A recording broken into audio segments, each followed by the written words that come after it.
This is you. Now. Forget the past. Forget your plans. This is now your life. How are you going to work with it? You are not your injury. You have an injury, but don't let it change you into it. When you're injured physically, you get injured emotionally. It changes your lifestyle and therefore your way of thinking. You then have to consider the reality that your life's taken quite a hit.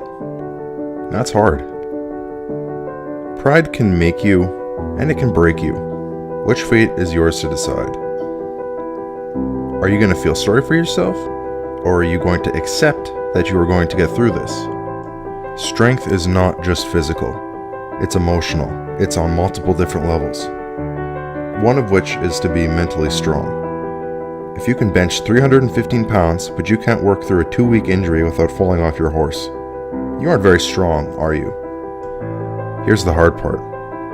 Are you going to do what's best for you?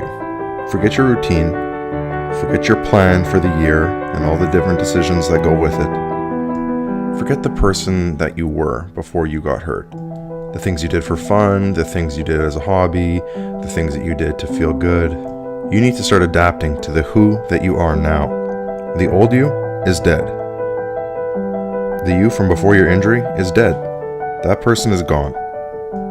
The question is, how are you going to rebuild the new you? Are you going to rush your body? The only thing that you really own and value in this world, are you going to rush it back to health? If you rush art, it doesn't end up as a masterpiece. We all know this. Some things just cannot be rushed. There's a process. But if you take your time and you make every brush stroke count, it becomes a masterpiece. The artwork is not a blank canvas as it was before. It's still a canvas. It's just different from the canvas that it used to be. The same thing applies to your body. It's not something that can be rushed into the state it used to be in. It's something that has to go through its process. Your body has to repair, it has to fix itself. You have to go through the necessary steps that it takes to get your body back to the way you want it to be. Sometimes though, you do all the steps, you take your time and you wait, and some things just don't go back to the way they were. Sometimes joints become grindy, sometimes your muscles get scar tissue, sometimes things just don't operate the way they used to. But with time and patience, you can get pretty close.